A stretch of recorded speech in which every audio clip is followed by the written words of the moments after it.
Hello, hello, and welcome to episode 48 of Trails in the Pod. I'm Colin, that's Kevin. Colin, with the power of friendship, we can do anything. We can save lives. We can be heroes. We can conquer and subjugate and inflict terror. We can do anything we set our hearts and minds to with the love we have for our fellow human beings. The speech that you just gave sounds like it could come straight out of the mouth of our Lord and Savior, Gilbert Stein. Gilbert Stein, always, as ever, in the finale, the most emotion filled moments of the game, inserting unneeded, unwanted, unfunny comic relief. Okay, but you gotta admit that his whole I'm gonna take one for the team and get into the G Apache and fight off these mechs. It was decently badass. Colin, I would have preferred every one of the party members died an excruciating death. See, no, I disagree with you because here's what would have happened. Because I would have made you wait until you could finally play the final dungeon, then you would have started it. And then everybody would have died and the game would have been over. And then we would sit here and be all like, what the fuck? I waited all this for that. Sometimes love isn't enough. Sometimes the hero can't win, and that's okay. Just fight anyway. Well, there's like a lot more games in this series, so I don't think that can happen. You know what's going to happen, Colin? A podcast episode about the dungeon and the abyss. Yeah, this is our finale episode. We got the retrospective next week, which is when we're talking about the game in its full. But we want to sit down. We want to talk about our thoughts for the final moments because this is the gameplay culmination of it all. Right? We've talked about doors. We've talked about stuff coming up. First, let's very, very, very briefly talk about what's going on narratively, which is this: the Lord of Phantasma, Rufina, is located somewhere outside of the plane that all the heroes are on. So in order to Yes. get to them, the heroes have to figure out a way to break out of the plane. And the way that they figured out how to do that is to get onto the Arce and believe really hard. We see this a fair bit in anime. I want to bring up Sword Art Online. It's essentially incarnation.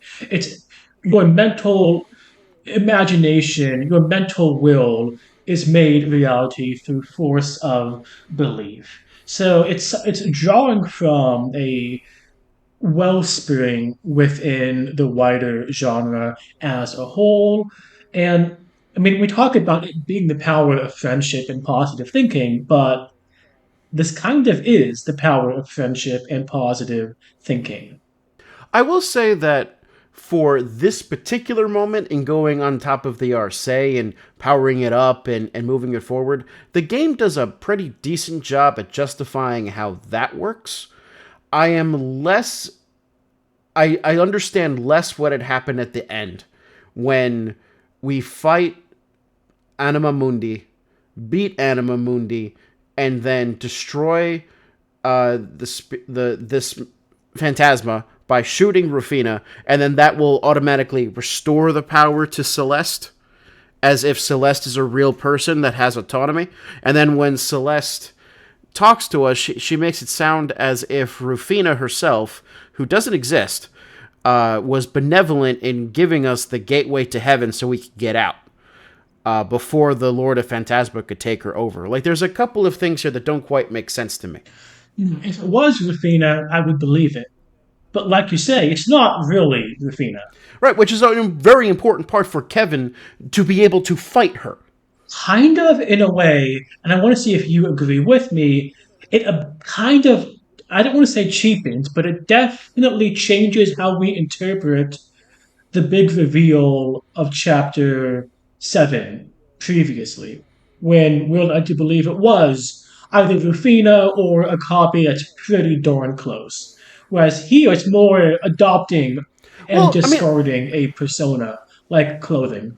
so like we definitely, how do I put this? Everything contained within Phantasma is ultimately born from Kevin. And so the fact that the Lord of Phantasma takes on the form of Rufina and is a copy of that Rufina says a lot for Kevin's character. And it is why, even though it's a copy, we can still have these very poignant character moments. So I have no problem with that. What I have a problem with is that the whole point of Kevin is that he has deliberately created a version of Rufina within himself that is cruel and punishing towards him. But at the end, she's actually benevolent and gives us a way out. Maybe I'm missing something, and I could even see Kevin needs to come to the real Rufina, and that's what the final moments are all about. You see the actual benevolence of the real Rufina being reflected in Kevin's assessment of her, meaning that he has accepted her forgiveness and her true nature. That's good. But that has nothing to do with when Celeste claims that Rufina created the gateway to heaven before the Lord of Phantasma could take her over.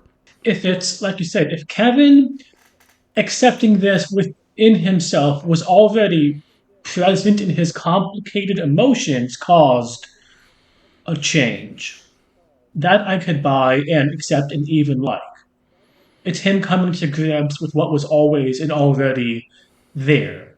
And okay, we're talking pretty critically about this. I do want to make it clear that those positive aspects that we just talked about are present in the finale. It's kind of the high point.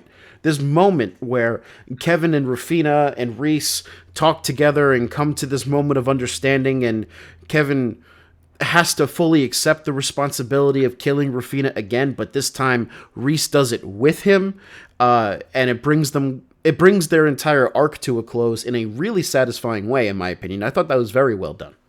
Yeah, yeah. And again, I wish we didn't get the implication this was more Rufina than the Rufina we've been engaging with previously. Yeah, and one could there's probably maybe something we don't quite understand, or it's expressed in a different way in the original. Who knows? It does seem to muddy, like Celeste's discussion about Rufina kind of muddies the waters a bit, but it's, at the end of the day, it's a relatively small detail. And it's the end of the game, where we should most likely start with the beginning. Well, I mean, I kind of skipped over the rest of the plot because there isn't really much plot. Well, we had to run through the abyss a couple of times. Yeah, but that's gameplay. Well, so you want to talk about the Abyss? Let's talk about the Abyss. So the Abyss is a repeatable dungeon. It's to level up all your party members for the final dungeon. You can create 4 Zemurian or weapons. You can create 4? I could only create 3. Where did I miss the 4th? Did you kill the palms? Because I didn't kill the palms. Yes. Fuck. Well, I beat the game, so it's fine. You had to pull a couple of Kevins, so did you really beat it? Yes, I did. Let's just move on from there. So 4 Zemurian or weapons. So on the one hand, grinding kind of sucks in general, but especially you had to grind up literally every person in the party. All 16. You know, I saw online, and this is something that I don't think either of us really did. They made the claim that the enemies in the final dungeon both give more experience and are easier to deal with than the characters in the Abyss. So what they were recommending that you do is run through the Abyss once to get the Zemurian ore, and then make sure that the 4 parties that you're going to have are balanced enough that they can actually fight. So like if you have somebody at level 106, like Josette was for me, raise her up to like level 125 or something, just so that she doesn't die immediately. And then grind in the final dungeon itself. I chose not to do that because I forgot that. I mean, like, I saw it, but I didn't want to risk it. So I spent a lot of time grinding in the Abyss. And I've been really busy this past month, so I haven't been thinking about the game as deeply as I should. And I was under the impression that I needed 3 teams, not 4 teams. So I set aside a whole lot of time to grind, got 3 full teams ready to go, only to realize, oh, I need 4. Time to now grind for another hour and a half. It does create some aggravation. This is this is not the first time that we've talked about it, how this game at moments does necessitate grinding. And it's something that we hadn't seen in FC and SC, and I think it's to the game's detriment. In FC and SC, you could choose the final party, but that was the party. The others were cheerleaders along the way. And like we've said a number of Yeah. times, if you had auto level or more passive, I wouldn't have had any issues. But having to grind up, like Shira, Josette, Olivier, and these people we didn't use, kind of annoying. But it's annoying to play. It's annoying to talk about. So should we just move on from this open sore and talk about how we uh, made up four parties? What strategies did we use? Well, I'm down for that, but first, before we do that, I did want to ask your opinion on. So, this is not the first time that the game has forced us to use every single party member. We saw this about halfway through as well, in which the team, when we had like 8 party members in total, we had to split to 2 teams, and then everybody got used. Do you think that's a good thing or a bad thing? As in isolation or the implementation as it is? I mean, we've already complained about the implementation, but like, what do you think about that idea of a game forcing you to use every single party member? I like it. It feels like a team effort. Everyone is contributing. It feels like, man, this is all hands on deck. There's so many issues. We need everyone to step up and do their part. And even if, say, Kevin won, somehow, we still have three other bosses. Or if one team failed, the overall effort would have been not a success. It Mhm. felt true to the stakes as they were presented, the gameplay of everyone's in this gameplay story integration. No, I do think I agree with you that in terms of like Ludo narrative concordance, it makes a lot of sense. I'm not so sure from a gameplay perspective that I like it that much the more I think about it. In some cases, I will say this: it is dependent upon how fun it is to use different party members. So, like, by forcing me to do this, I was reminded how fun Shara was to use because the way that I had her set up, she was an incredibly fast and powerful spellcaster, and I hadn't really thought about that before. And then in this final dungeon, I got to take advantage of that. In the grinding, I got to take Yeah. advantage of that, so that was good. On the other hand, it also forced me to use some wet noodles like Josette and Julia, that ultimately I found like they were competent enough because I could use them, but it wasn't fun to use them. No. Well, so Josette, I will say in her defense, has some interesting mechanics with the harpoon, the minus, defense, minus strength.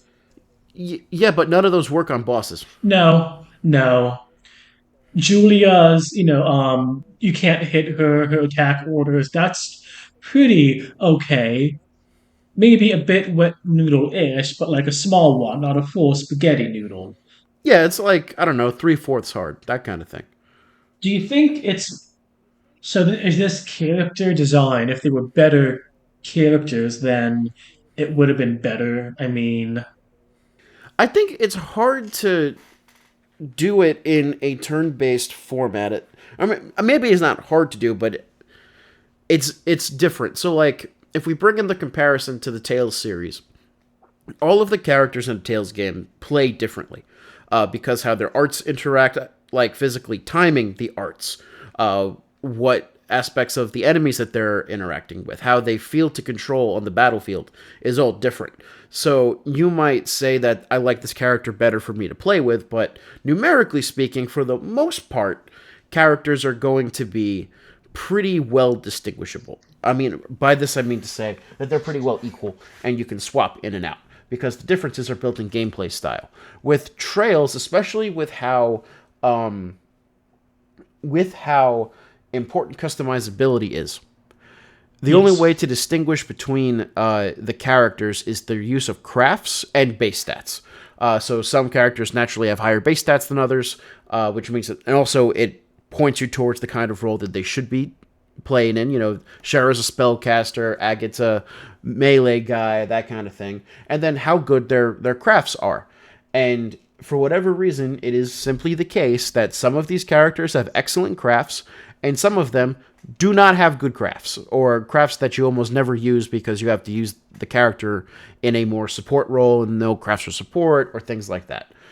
For instance, I found that I almost never used any of Annalis's crafts. For two reasons. Some of them were just straight offense, which is fine, but then I felt like it was better to save all my CP. And then some of the support ones often would have a detriment to them. Like one of them is increase her strength by 50% and lower her defense by 30%. Why wouldn't I just use Laforte to give her the strength buff and not get her punched by the boss? Yeah, and if you're using analysts, what can analysts do? Let's say Richard cannot, and most likely better. The only thing is that Annalis's S-Craft is an AoE, but it's a very small AoE. Richard is very good on the single target stuff, right? The only, and actually that's not true. Some of his crafts do have a small AoE thing, but his S-Craft doesn't. Whereas with Annalise, I believe all of her crafts are single target, except the suction one that doesn't do any damage, and then her S-Craft is AoE. Again, very small. So to me, this basically makes Richard strictly better. And a lot of characters are better. It's not just the one. Spellcasters, Ren and Chloe are head and shoulders above basically everyone else. I think Shara's pretty good, I have to say. But like Olivia, I found very disappointing. Some of the good characters from FC and SC are mid at best now. Estelle. Yeah, I don't. It's weird. Estelle didn't strike me as particularly mid. Well, I will say in her boss fight, she struck me as particularly mid because her defense was incredibly weak. But that defense fight was basically a Xin show, and everybody else just keeping Xin alive. Since we're now talking about like specific characters and their specific fights, that's very dependent upon team composition. Why don't we talk about our team compositions?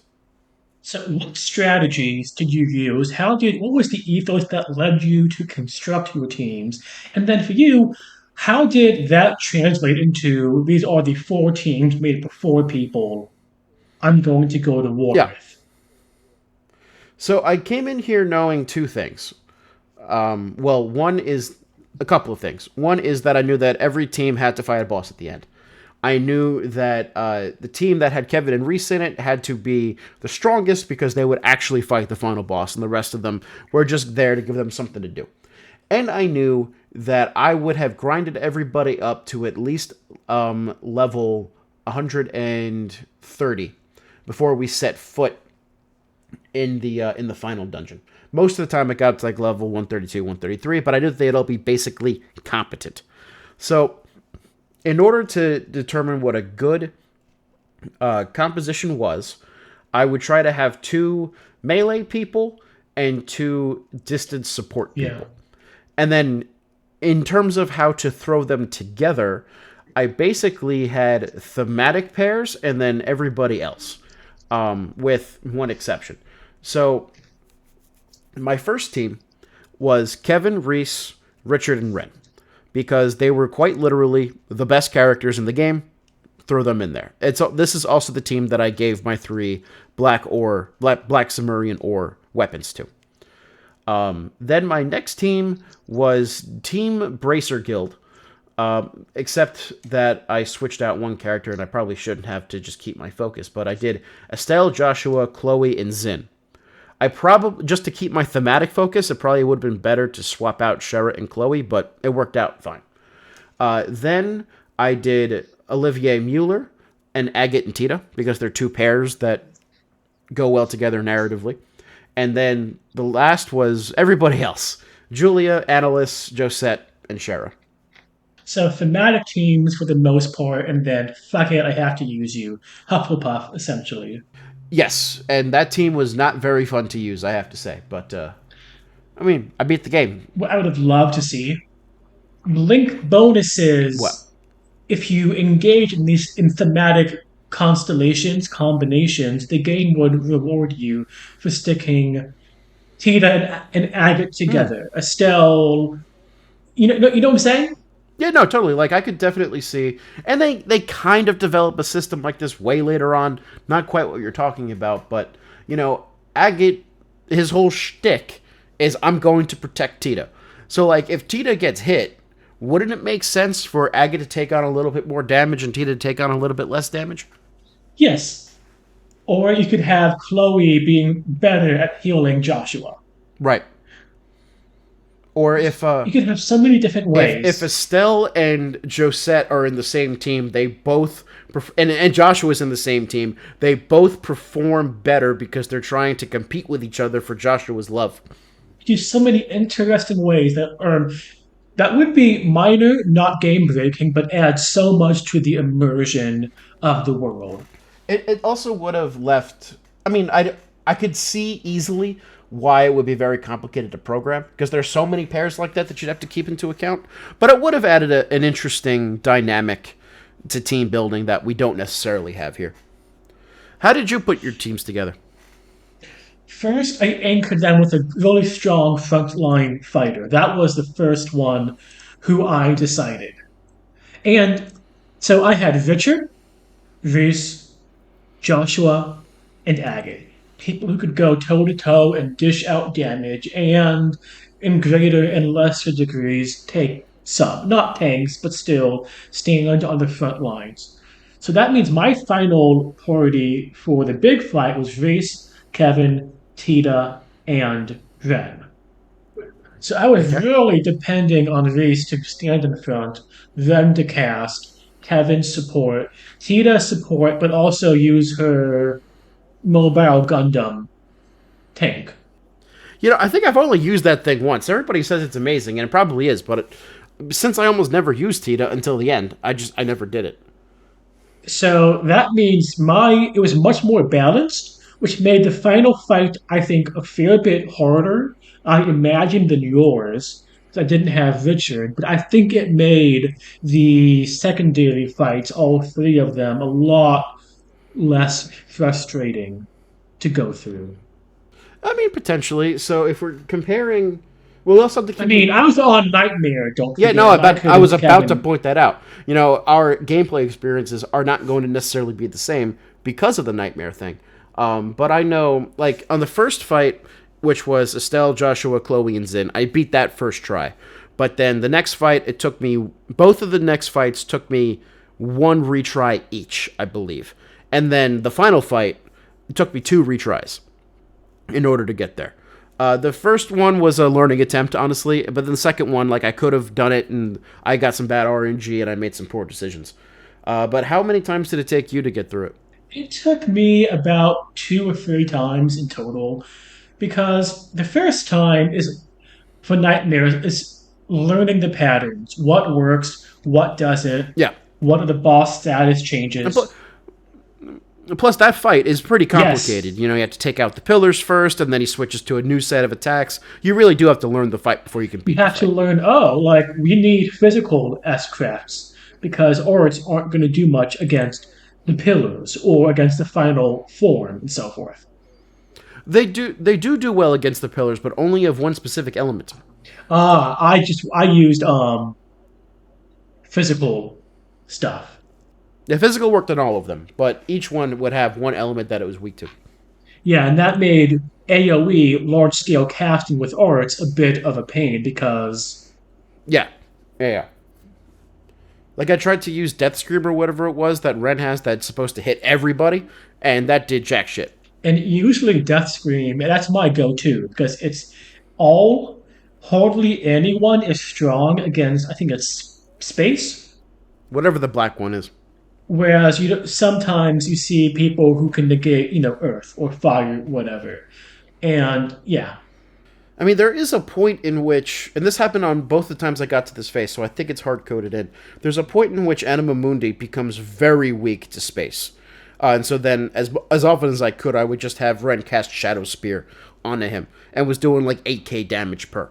and by the end, all my Zerum capsules and powders, I was just feeding them for S crafts because it's the final fight, the final dungeon. Like once you beat this, there's nothing There's nothing else. left to do. Yeah, I think I still had some zero capsules and stuff, which I definitely should have just popped. But because you never know when a fight's going to run out of control, right? And so I didn't want to run into the possibility of, okay, I shot my load, and he's not done yet, and now I have no way to recover. Exactly. But this also points to one of the difficulties in RPGs. The great stuff that you got, you have to use at some point. Too often, you stockpile and you make stuff harder than it has to be. I'm sure if you had used some Zero in, say, maybe Chapter 7 or for other fights, in a couple key moments, the game could have gone a lot more smoothly for you. Potentially, but I mean, these are limited resources. It's not like you can go buy them, right? I'm pretty sure that Zerum capsules and the and Zerum bombs or whatever they're called, you can't buy them, you can't craft them. I don't think they even drop from enemies. They're only found in chests, as far as I'm aware. I could be wrong. So they are a limited resource that I had to manage, and so I kept them. I mean, sometimes I pop one, but most of the time I kept them so that I could use it on the final fight. And I have to say, I really admire your impulse control. Well, I have it with video games. I don't have it with other things. I mean, you know what I've messaged you about, say, cookies or Chipotle or a lot of things that. I ha- I have in person seen you devour an entire thing of babka. Yeah, I mean, I don't see the issue with that. It was great. 12 That's some hours good, later, like good babka is good. 12 hours later, my stomach was rumbly and grumbly, but that's 12 hours later. That's forever. Yeah, that's future Kevin's problem. Exactly. You know what's also future Kevin's problem? What? Talking about what happens after, because now it's future Kevin.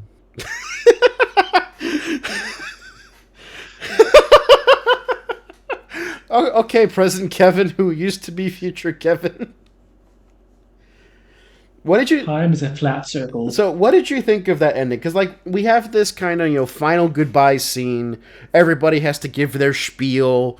And to me, there's some people that talked I didn't care about. And to me, there was some standout moments that, are important. Have you ever gone up to give a presentation, a speech, or a lecture? And what?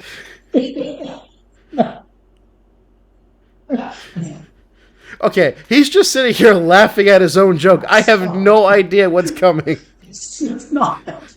It's not. It won't. Have you ever gone out to give a really important public presentation, a speech? This better live up to the hype. hype. Students, your boss, your peers, and just. I'm laughing. Have you ever had a really important speech, presentation, something public facing, and then just have to... Just what, Kevin? So bad. It's not good. It's not funny at all. I'm laughing at you laughing like I'm crying right now. Have you ever had a really important public speech, a lecture, a presentation, and then just had a really shit? What is the punchline, Kevin? Have you ever had to do something really important in public, a speech, a presentation, and then just shit yourself? It was so wet. That's how it was at fucking Gilbert Stein, Colin. This dramatic fucking moment. They're all about to battle, and the human shit stain comes in. Colin, let me tell you, Colin, it really sucked. That was your punchline. This is the first time I've laughed crying during this year of recording a podcast. And it is not worth it. Please stop laughing. This is serious. I wouldn't laugh at this.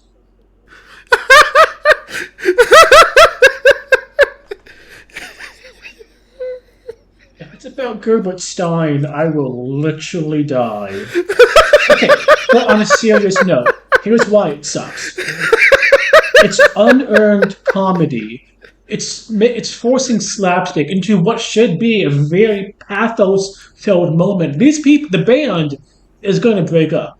They will not all be together in that room again. Look, groups will come together and go apart, but this team that was brought against their will, yes, but brought and fought in Phantasma and did this very good thing. It's an ending, and there's going to be some emotion, and we do see that. But it's one of the key support is taken away by this injection of unearned comedy, slapstick almost. That's my serious why I'm against it. So I have 2 points. The first is that while I know that you disliked Gilbert Stein's running from the demons in hell, this is, I think, it's a callback to that moment. And since I thought it was funny the first time, I think it's kind of funny the second time. And second of all, I mean, right before Gilbert's entrance is this very emotional scene between Estelle, Yes. Joshua, and Ren, right? And then it's just Reese and Kevin. And they're going to have an emotional moment as well. I don't think it's unearned to give the player a little bit of a reprieve in between those two moments. I don't think it negatively impacts the emotional moments between Kevin and Reese in any way, but it gives the player the chance to like collect himself, breathe, and then move on. Colin, he said it was a callback and it was funny. World War II was a callback to World War One, and that was not funny. So why don't you reassess I think that funniness? you know, it reminds me of a time in which my mom told me that people should never commit crimes. And I said, technically, the American Revolution was a crime. And she almost slapped me and then pointed out that there are scales of which things matter. I feel like Gilbert Stein and World War II are not comparable. We have to agree to disagree on that. But I'm going to touch briefly on what Ren said, because it kind of fits into what I was saying, how this is goodbye. And she brings that up. She's like, why is everyone smiling? Why do you look so Yeah. happy? They're sad to see each other go. They say, like, why not stay? You may not see each other again. And it hurts. And I think that's really interesting for Ren's character too, because I mean she comes in here claiming to hate everybody and wanting to kill everybody, right? But it seems like for the first time since she got brought into Ouroboros, which is a different thing, she felt at home. She felt welcomed in the group. And then she was witnessing that group disintegrate And before her eyes. Joshua gets to be hurt. It's a really good extended discussion of the transient nature of life and the people you interact with and the people that come and go into your life and even the leaving. It's sometimes worse with them having been there. It's a case of knowing that you could meet the people you care about, but at the Yeah. same time, maybe you can't. In some ways, And it's not just an acknowledgement of that fact, it's Joshua pointing towards her that she needs to accept that fact. And in that sense, Joshua is basically acting like a father, trying to walk her to a higher level of emotional maturity than she had been in up until that point. yeah, at some point, your parents picked you up and put you down for the last time. At some point, you're going to say goodbye to everyone, whether on this stage of the mortal coil or on the other side of it. And you got to accept that. I'm going to live forever. Well, I made a will today, so I don't think I am. Am I am I in the will? Have you ever heard of the most dangerous game? I feel like it rings a bell, yeah. It's a short story about hunting people on an island. Okay. So, in a way, you are in the will. Okay, you're going to have to expound upon that, Kevin. How would you like to participate in the recreation of a famous work of literature? See, I was hoping for like he fed my cats a few times and made sure that my sink was always off when he left the house. Here's some money. Better than that. It's literary immortality at the cost of, being hunted. Real mortality. Back to Joshua. Ren threatens to run away and to be the one to enforce a permanent separation. I mean, she doesn't threaten, she's doing it. They're like, okay, sure. And she says, I hate you both, but at the same time, I love you just as much. And then she, Right. And then she Yes. runs off and doesn't look back, which I thought was No. pretty significant too. It's good we didn't get a complete resolution. She's in a space where No, she can start to heal. this is something that I really want to praise Falcon for because they're treating Ren incredibly seriously. She is not a character that, Yes. in the course of one game, completely changes her character. Instead, they take an entire game to get her to this point where you can start to see that she wants to change. Right? The last game was introducing that idea to her, getting her to think about it, but it was the difference between like an intellectual assent and now we have the real assent, as Cardinal Newman would put it. And so then we'll They know they have time to work with. They have time. They know they can. And so, we will see how her character develops. But I really like how they're taking it slow, they're keeping it realistic, because by keeping it realistic, they're keeping it interesting and they're keeping it compelling. It's incredibly compelling. I think her growth and her dynamic with Joshua and Estelle, the people we've spent the most time with, I think it's the strongest, if well, at least one of the strongest components of the game. The other conversation that I thought was at least interesting to note, and it does reflect a kind of regret on my part. At the very end, Olivier is like, "Hey, Shara, think about what I proposed to you. I hope I'll get an answer." And it's pretty obvious that they're talking, "Hey, Shara, will you marry me?" And Shara's got to think about it, and Olivier is hoping for a yes. And that moment always seemed like at random to me. And something that we have not done a very good job at doing is making sure to talk to all of the party members in between stages, in between different sections of a chapter, in order to get the banter and the conversations they're having back in the garden. And if this was, I don't think. I have to imagine that this was developed there at least a little bit. I'm pretty sure it wasn't because everyone says like they have no idea what's going on, and Kevin said something interesting happened right under our noses. Didn't it? Well, yeah, but like under our noses would be while we're out in the field, and it's not like every character knows what every other character is talking about. Oh, I took that as the game acknowledging this came out of left field. It might. I think that there's the possibility of it being revealed at one point in a side conversation, but I haven't seen it, so I don't know. We could comb through the Let's Play archive to see if we can find it, but I have to leave for New York City pretty soon, so I'm not going to do that. I do want to say this is one of the most serious we've seen Olivier in these two lines. Before I go, however, he seems uncertain. I do want you to give some serious thought to what I said, Shira. Well, I do realize it was brazen of me to ask. You wouldn't deny me the joy of believing you may one day say yes, would you? This is Olivier putting his heart out there in a way we've not seen it ever. Yeah, it's him at probably his most sincere, especially about love. As we've seen him flirt all the time. This is the first time that he's taking it seriously. And it's good. It feels like how he would make himself vulnerable. All right.